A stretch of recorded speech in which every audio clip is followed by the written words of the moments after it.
ब्रह्मा के ज्येष्ठ पुत्र महर्षि मारीची।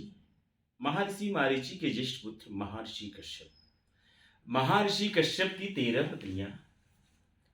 दिति सबसे श्रेष्ठ थी, अदिति उनसे छोटी थी। इसी प्रकार की 13 पत्नियां थी। दिति से 2 पुत्र एक पुत्री का जन्म हुआ। हिरण्याक्ष हिरण्याकश्यप और शिंका नाम की एक पुत्री का जन्म हुआ। हिरण्याकश्यप ने उसे दैत्य वंश का नाम दिया। अदिति से 12 सूर्य का जन्म हुआ।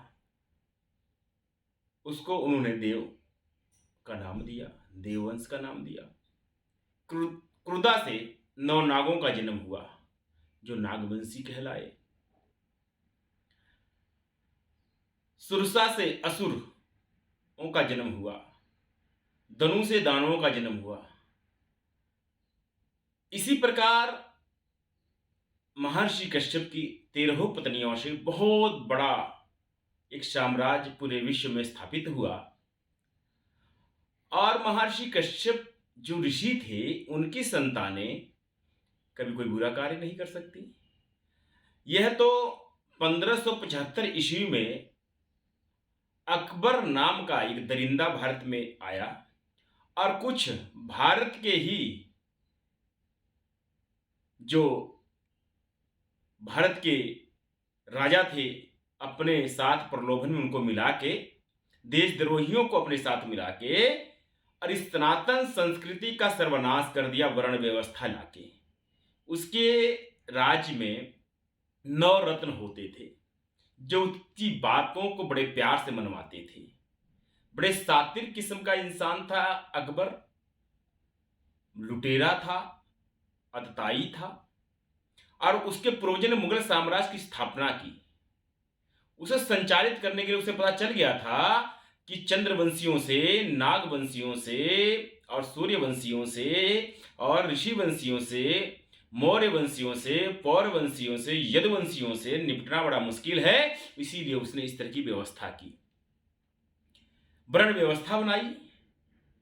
हम इन नागवंशी क्षत्रियों में, सूर्यवंशी क्षत्रियों में, चंद्रवंशी क्षत्रियों में, ऋषिवंशी क्षत्रियों में जो रोटी बेटी की व्यवस्था थी, उसने वर्ण व्यवस्था में जाति में विभाजित करके इनमें खंड खंड करके विखंडित कर दिया, ताकि इससे कोई युद्ध ना कर सके। इसे पता था कि हम युद्ध करके इन भारत के क्षत्रियों को हरा नहीं पाएंगे।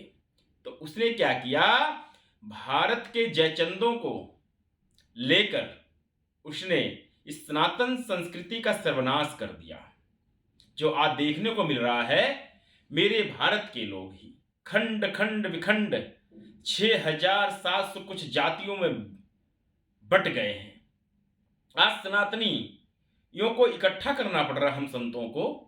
उसका कारण था 1575 ईस्वी में जो अकबर जैसे अतताई आए और हम सनातन भारतीयों को खंड खंड में विखंडित कर दिया।